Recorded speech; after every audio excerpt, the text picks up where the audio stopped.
a loving stepfather, or a sinister predator. When a teenager vanished, some people thought she'd run away. That was until police made some absolutely shocking discoveries at the family home. Alissa Turney was just 3 years old and was living in Phoenix, Arizona when her mum split up from her dad. It was a sad time for her mum Barbara, obviously Alissa, and also her older brother. Barbara really wanted them to be a family unit. Lo and behold, she then met a man called Michael. He seemed like a really nice guy and he'd previously worked as a sheriff's deputy. He had 3 sons himself, so all of a sudden the families combined and became one big happy family. In 1988, the family grew even more when they welcomed a new baby girl called Sarah. As years went on, Michael was working as an electrician when one day he had a terrible accident. He actually fell off a roof and sustained a really nasty injury. It's thought this had a big impact on his mental health. And the family was hit with another tragedy when mum Barbara died from cancer at just 34 years old. After Barbara's death, the family seemed to notice that Michael changed towards Alissa. They said he was obsessively watching over his stepdaughter and sometimes was actually physically watching her with binoculars out the window. His behaviour, it's reported, escalated to worrying levels, with him setting up security cameras so he could watch when she came to and from work. Now, he argued that this was necessary and she'd been misbehaving at school, but others said that she was just kind of rebelling because she was really struggling with the death of her mum. By this point, Michael's other kids had grown up and grown out of the family home, apart from Sarah. But he didn't seem to be scrutinising Sarah in the same way that he scrutinised Alissa. On the 17th of May 2001, it was Alissa's last day of school, and Michael claimed that he dropped her off at Paradise Valley High School that morning the same as any other day, and then picked her up for lunch. He claimed that they then had an argument and she ran off on her own. Her sister Sarah then discovered a note apparently written by Alissa in her bedroom which stated she was running away to California. Now, Sarah wasn't actually really very concerned at this point because she thought this was genuine. However, Alissa had left behind her phone, her belongings, and her car, so there was really no way of her getting to California very quickly. Her bank account also was untouched, even though she had nearly $2,000 in there. There was absolutely no news from Alissa at all. No one heard anything from her, and she failed to turn up to a party that she was excited to attend. Things weren't looking good, but police said that they didn't suspect foul play. They simply put this down to a runaway teen, which they see every day. Then it seemed there was a glimmer of hope. About a week after her disappearance on the 24th of the month, Michael claimed that he got a call from a California number, and when he answered, it was his stepdaughter who swore down the phone and then just put the phone down on him. Was this actually true? Would she really go to the effort of making a call from California, just swearing and then putting the phone down? Or do you think that Michael may have made this up to potentially keep the hope alive that she was alive? Months and then eventually years went by with no news of Alissa, and nobody knew if she'd run away of her own accord or had been murdered. Then in 2006 there was some distressing news. A convicted killer who was actually already in jail named Thomas Heimer told a prison guard that he was the one who had killed her. However, when police did some digging, they determined this to be a false confession, like they get so often from current prisoners. As years went by, people started wondering whether somebody close to Alissa knew more than they were letting on. Suspicion fell on Michael, the stepdad. Now, in 2008, authorities decided to try and search the family home, but Michael was uncooperative. They had to get a search warrant and in the end absolutely swarm the home. Once inside, what they found was shocking. There were homemade BOMs, 19 rifles, multiple knives, and a van full of petrol. They also strangely found a secret diary of Michael's, which included plans to drive a van of explosives into a public place. He documented his plans to kill people and then unalive himself.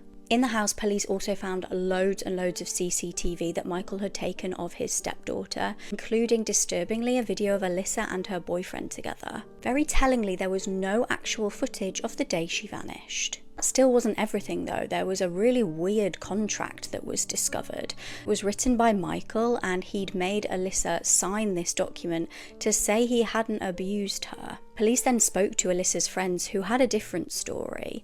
They claimed that Michael had in fact essayed her multiple times, and in one alleged incident, Alissa said she woke up to Michael on top of her and she'd been tied to a chair. Police ended up jailing Michael for 10 years for the possessions of all of those weapons. He ended up being released in 2017, but the fight for justice for Alissa wasn't over. Alissa's sister Sarah ended up confronting her dad on his release. This ended in a heated discussion in which Michael allegedly told Sarah he would confess on his deathbed. This seemed enough to get him arrested and charged with second-degree murder, despite there still being no body found. Now, tragically, although family thought that they were going to finally get some answers and justice in this case, Michael was acquitted after a short trial due to lack of evidence. Though there were obviously allegations against Michael and some really disturbing behaviour, there was no concrete evidence to actually convict him of killing Alissa. He maintains his innocence to this day, and Alissa's case is still unsolved.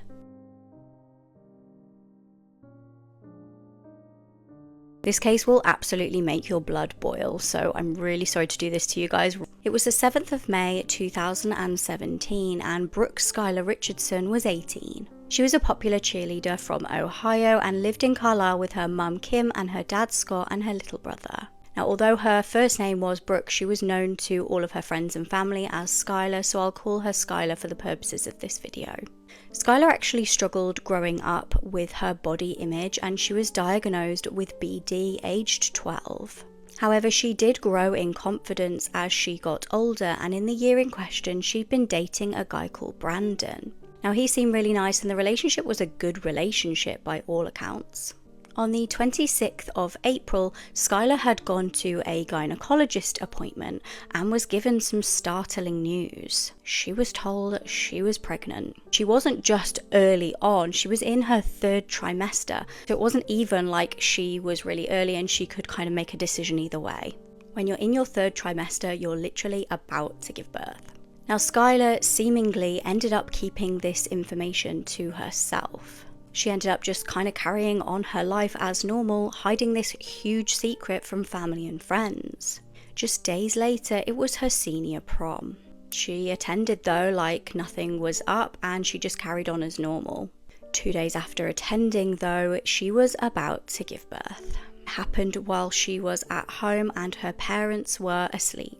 She took herself off to the bathroom and just literally gave birth on her own with no medical intervention. She said she sat on the toilet and kind of just felt that something needed to come out. She then named the baby Annabelle before carrying the baby into the back garden and burying it. After this, she yet again just carried on as normal.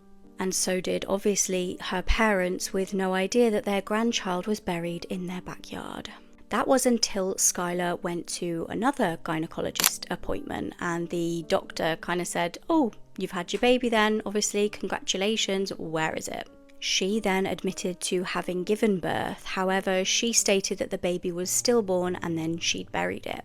Now, this was then reported to the police, who showed up to Skylar's family home days later on the 14th of July. Now, I cannot imagine her parents' reaction when they heard about this, like, you know, police turning up to the house and them thinking, why are they here? And they tell you that actually there might be a deceased baby in your garden.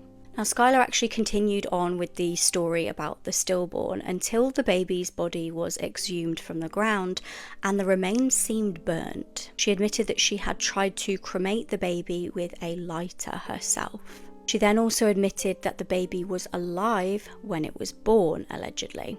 She was charged with murder and would plead not guilty at her trial. Now, there was obviously 2 sides. The defense tried to argue that police had pressured her into a confession, and the prosecution was arguing that she had confessed and she had therefore killed this child. Then a bombshell was dropped. It was alleged that after the first gynae appointment, the doctor had accidentally sent the positive pregnancy results to her mum. Skylar and her mum, though, claim that Skylar had convinced her mum that it was just a clerical error and she wasn't actually pregnant. However, there was more bombshell information when texts were revealed between Skylar and her mum. Now, although this doesn't prove anything, a text was read out at trial from Skylar to her mum that said, "I'm literally so excited for dinner to wear something cute. Yay, my belly is back now. I am taking this opportunity to make it amazing." This was just 24 hours after the baby had died. So, I mean, we could give the mum the benefit of the doubt here. It might not necessarily mean that she did know about what had gone on, but what do you think? At her trial, Skylar was ultimately found not guilty of murder, but was found guilty of abuse of a corpse, and she was given 3 years probation.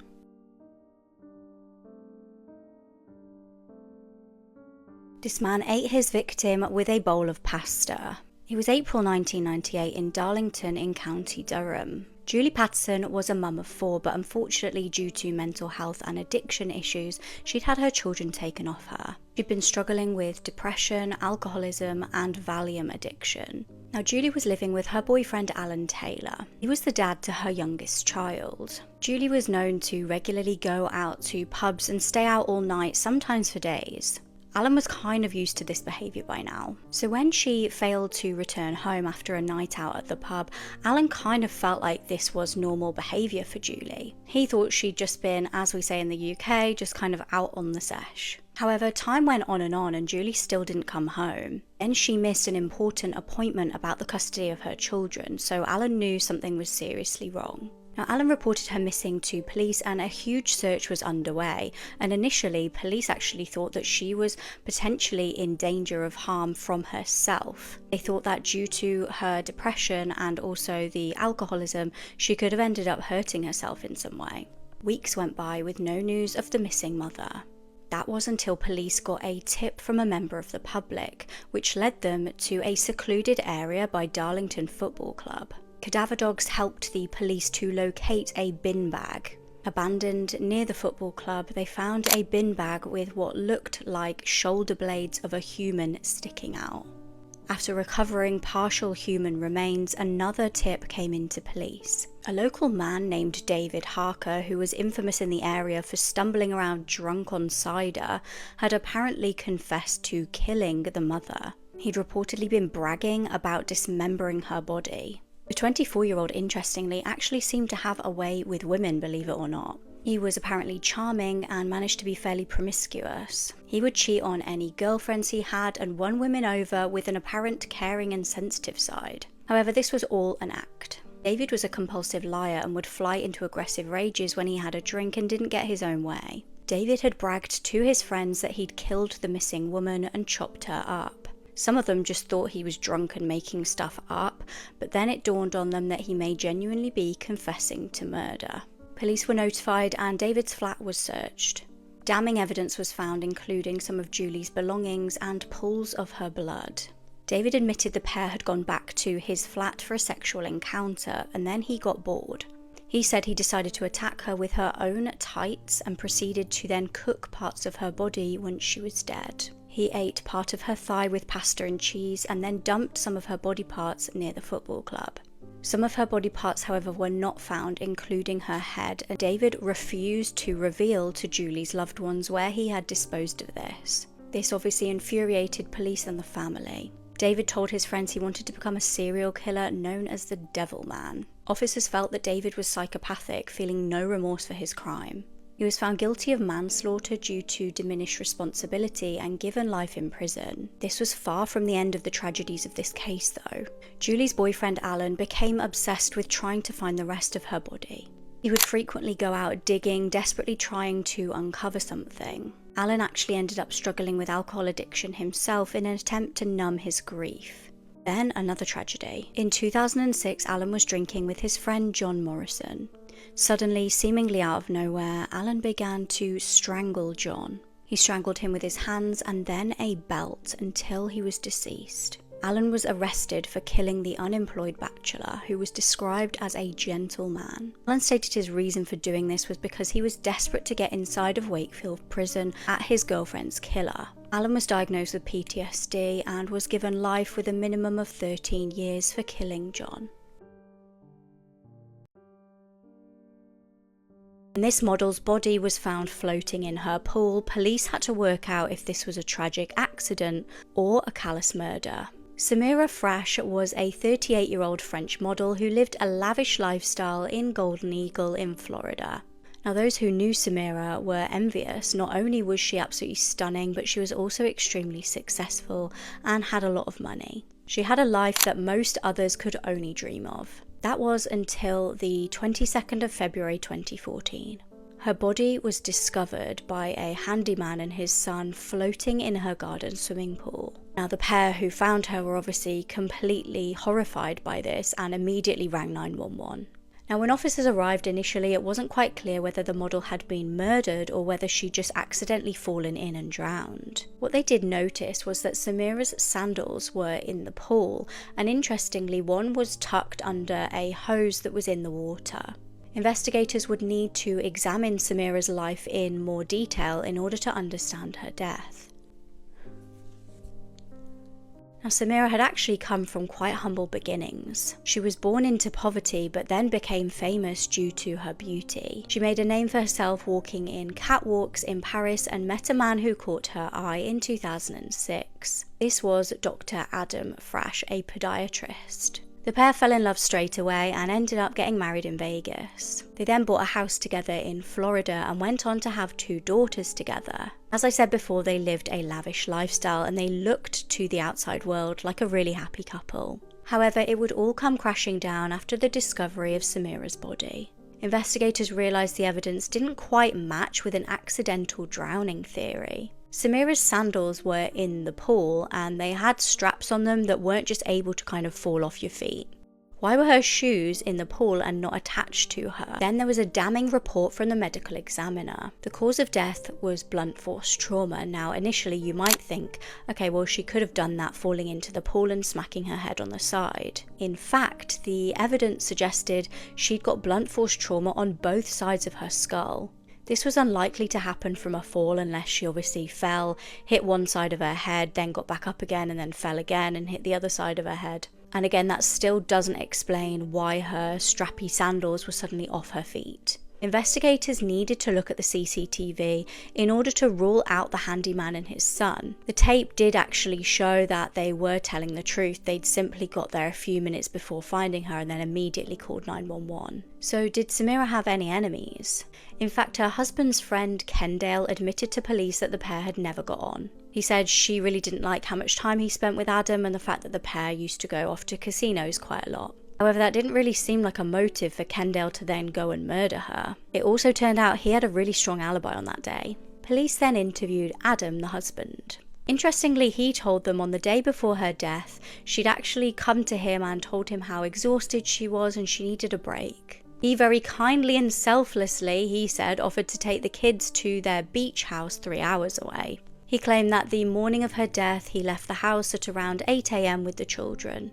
However, it turned out Adam wasn't quite as selfless and kind as he made out. It turned out the pair had not been getting on very well at all and were filing for a divorce. Adam had allegedly been having affairs behind his wife's back. Not only that, but there had been some really serious incidents between the pair. There was a disturbing history of DV between the two, and Samira had even been arrested for domestic battery against him. Adam had visible scratches on his face, and then one man even came forward to police to state that Adam had actually confessed to killing his wife to him. The case went to trial and it took just 90 minutes for the jury to convict him of murder.